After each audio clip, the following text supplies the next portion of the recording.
Hello student, good morning. मैं मीनू कुमारी प्रजापति, प्रवक्ता गृह विज्ञान।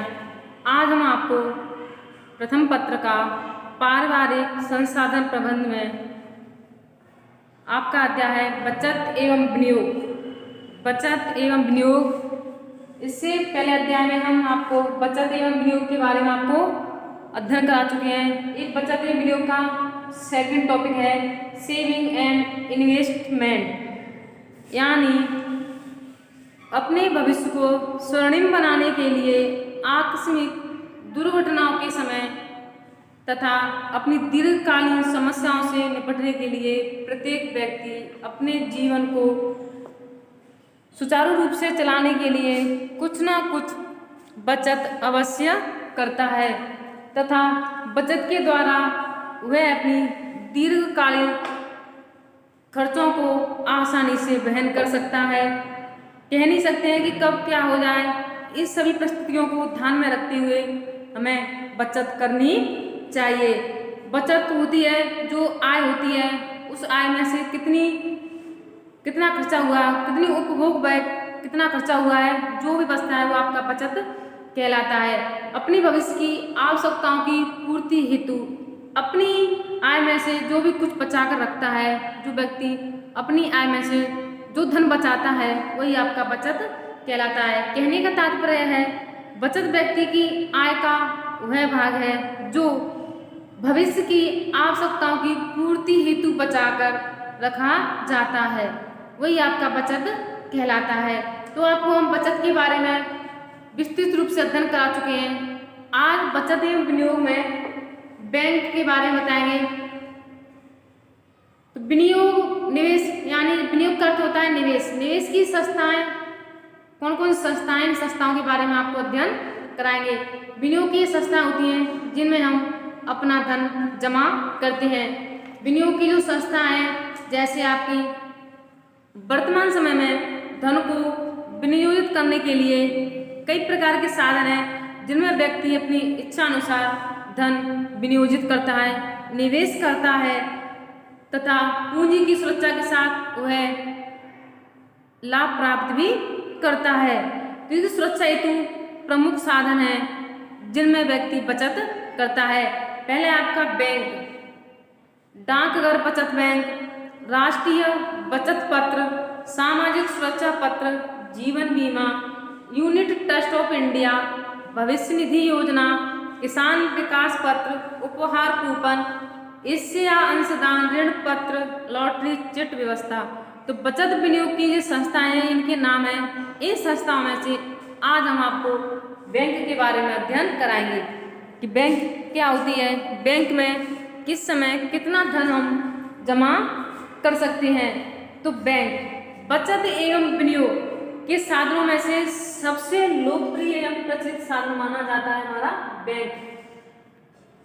यह एक ऐसा आर्थिक संस्थान है जो रुपयों को लेन देन करता है। व्यक्ति परिवार अपनी बचत को बैंक में जमा करा के ब्याज इंटरेस्ट प्राप्त करता है। जो भी धन वह बैंक में जमा कराता है, उस धन पर वह ब्याज भी प्राप्त करता है, उसे लाभ प्राप्त भी होता है।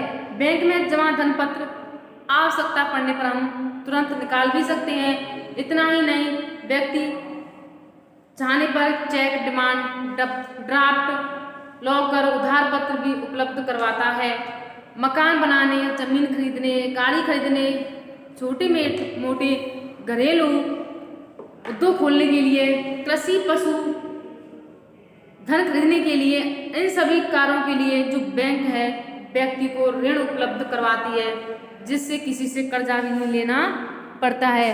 वह अपना लेन देन आसानी से करके अपने कार्यों को करता है।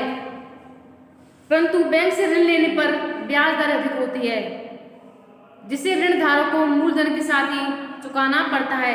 जब आप बैंक से ऋण लेते हैं तो बैंक से लिया गया पैसे पर ऋण अधिक लगता है, इसलिए जब आप बैंक में पैसे या ऋण चुकाते हैं तो मूलधन के साथ ही आपको इंटरेस्ट देना पड़ता है, आपको ब्याज देना पड़ता है। तो यह बैंक का एक सामान्य परिचय था। अब आपको बताएंगे बैंक की परिभाषा। तो बैंक की परिभाषा में कौन कौन से अर्थशास्त्री हैं जिन्होंने बैंक की परिभाषा दी है?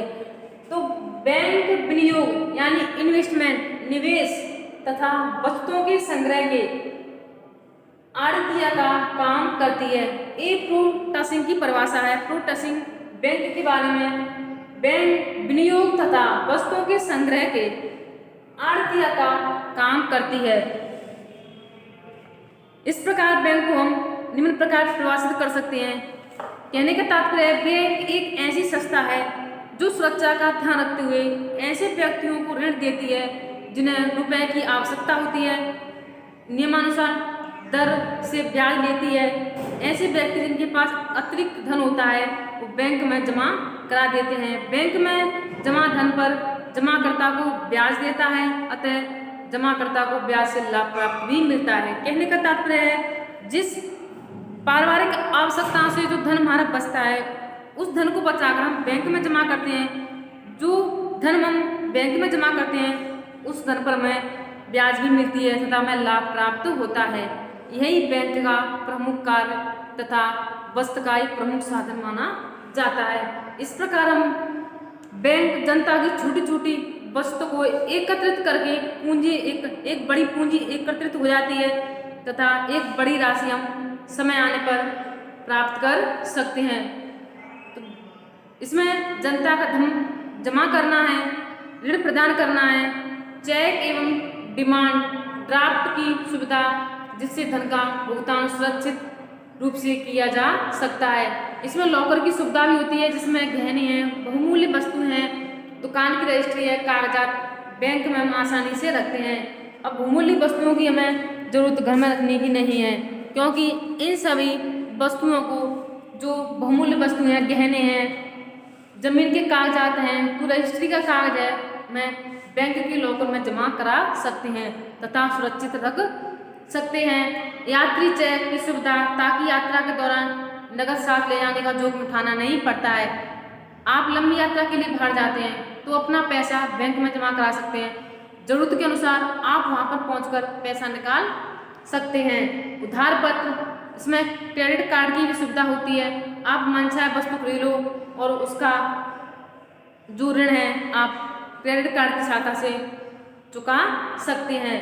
एक बैंक के बारे में आपकी सामान्य परिभाषा था, परिचय था। अब आपको बताएंगे बैंक खाता से लाभ। बैंक खाता से हमें क्या क्या लाभ होते हैं, बैंक का उपयोग हमें धन जमा कराने में क्यों करना चाहिए। तो बैंक खाता के लाभ कौन कौन से लाभ हैं? बैंक मितव्ययी होना सिखाता है, यानी एक अपव्ययी जो अधिक धन खर्च करता है, अपनी जरूरत से भी ज़्यादा धन खर्च करता है वो अपव्ययी कहलाता है। लेकिन जो बैंक के माध्यम से अगर धन का लेन देन करते हैं तो बैंक में मितव्ययी बनाता है। पास में रुपये रहते हैं तो कुछ ना कुछ जरूरतों के हिसाब से खर्च हो जाते हैं, लेकिन जब बैंक में रुपया समय पर जमा कराते हैं तो इससे हमारी बचत भी होती है तथा भविष्य में आने वाली सुख सुविधाओं को हम आसानी से प्राप्त कर सकते हैं। बैंक में रुपये जमा कराने पर कुछ ना कुछ धनराशि पर हमें ब्याज अवश्य मिलती है तथा उसी रुपये से हम अलमारी और इसी पैसे को हम घर में अलमारी बंद करके रखते हैं तो हमें कोई भी बाधा नहीं होता है तथा इससे एक भी पैसे की वृद्धि नहीं होती है। बैंक में धन सुरक्षित रहता है जबकि घर में रुपए पैसे गहने रखने पर चोरी डकैती लूटपाट का डर रहता है। बैंक के माध्यम से हम अपने रुपए को चेक ड्राफ्ट बनाकर एक स्थान से दूसरे स्थान पर कम खर्च पर भेज सकते हैं। बैंक लॉकर की सुविधा उपलब्ध रहती है जिसमें हम बहुमूल्य गहने रख सकते हैं। बैंक अपने ग्राहकों को शेयर खरीदता एवं बेचता है। बैंक यानी उधार पत्र सुविधा भी प्रदान करता है। वर्तमान में कई बैंक खातेदारों को स्वचालित गणित मशीन यानी एटीएम के माध्यम से ऑटोमेटिक टेलर मशीन एटीएम के माध्यम से हम पैसों को किसी भी देश में किसी भी स्थान पर आसानी से पैसे प्राप्त कर सकते हैं। ये आपके बैंक खाते के लाभ हैं। अब बताएंगे आपको बैंक खाते के प्रकार। बैंक हम खाता करवाते हैं, कितने प्रकार के खाते हम बैंक में करवाते हैं। तो पहला है आपका बचत खाता है, चालू खाता है, निश्चित अवधि खाता है, गृह बचत खाता है, आवर्ती जमा योजना है। निश्चित अवधि खाता है, गृह बचत खाता है, आवर्ती जमा योजना है, नकदी प्रमाण पत्र योजनाएं। ये कई प्रकार के बैंक खाते के प्रकार होते हैं। तो पहला है आपका बचत खाता, सेविंग अकाउंट, यानी सेविंग अकाउंट में धन को किस प्रकार जमा करा सकते हैं, इसके क्या क्या बेनिफिट्स हमें अपने फ्यूचर में हो सकते हैं। बचत खाता, अब हम बचत खाते के बारे में आपको विस्तृत रूप से बताते हैं। इस प्रकार के खाते की व्यवस्था अल्प समय की बचत के लिए की जाती है, मतलब कम समय में ही हम पैसे को बचाकर रख सकते हैं। इसमें व्यक्ति अपनी बचत को जब चाहे बैंक से जमा करा सकता है, परंतु सप्ताह में 3 बार से अधिक रुपया नहीं निकाल सकता है। बस भर में 150 बार रुपया निकालने की छूट रहती है तथा खाता खोलने के लिए कम से कम बैंक को 500 रुपये जमा कराने पड़ते हैं। जब आप शुरुआत में बैंक में खाता खोलते हैं तो मिनिमम कम से कम 500 रुपये की राशि हमें जमा करानी पड़ती है।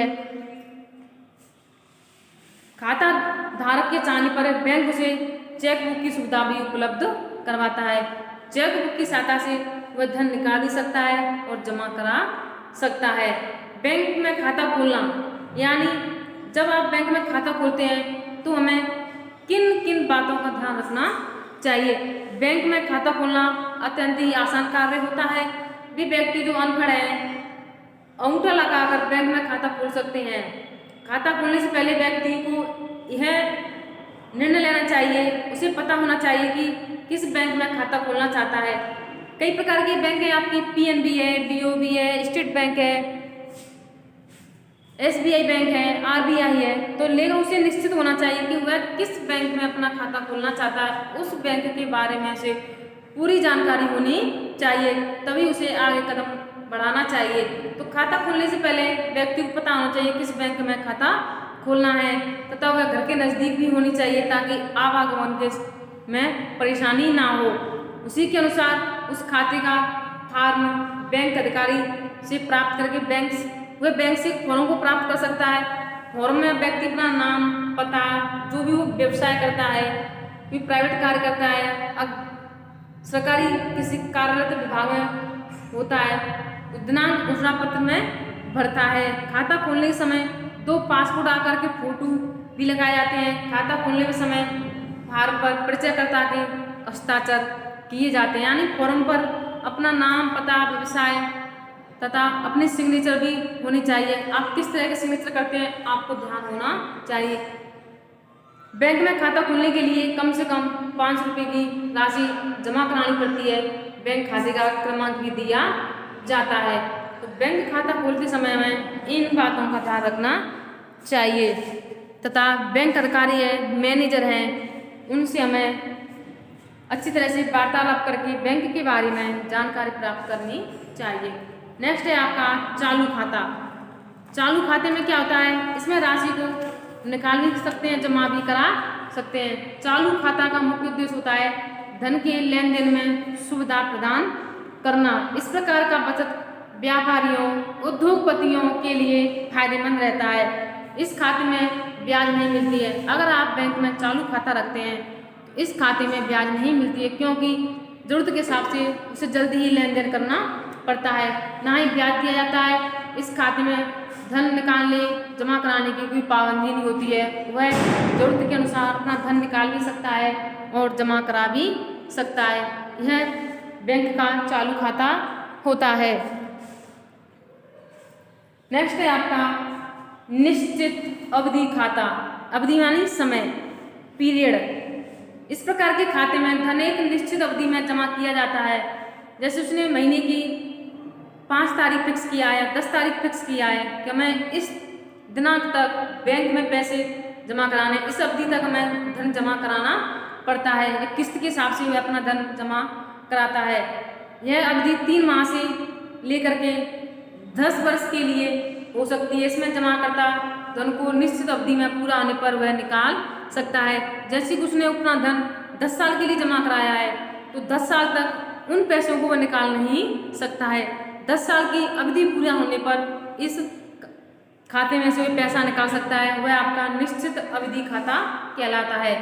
आवर्ती जमा खाता, नेक्स्ट है आपका आवर्ती जमा खाता या योजना। इस योजना का मुख्य उद्देश्य लोगों को मितव्ययी बनाना है। इस योजना में निश्चित धनराशि निश्चित समय के लिए प्रति माह जमा करानी पड़ती है। इसमें क्या होता है, आप महीने की महीने अपना धन जमा करा सकते हैं। इसका उपयोग दीर्घकालीन उद्देश्यों की पूर्ति, बालकों की शिक्षा, उनकी शादी विवाह पर हम पैसे को धन को निकाल सकते हैं। अब है बैंक से पैसा निकालना। बैंक से पैसा हम किस तरह से निकालते हैं? बैंक से पैसा निकालने के लिए निकासी पत्र अथवा बैंक का उपयोग किया जाता है। निकासी पत्र में सभी आवश्यक सूचनाएं, दिनांक, राशि भरकर जांच के बाद बैंक अधिकारी द्वारा रुपए लेने की अनुमति होती है। बैंक से पैसा निकालने के लिए इन बातों का हमें ध्यान रखना चाहिए।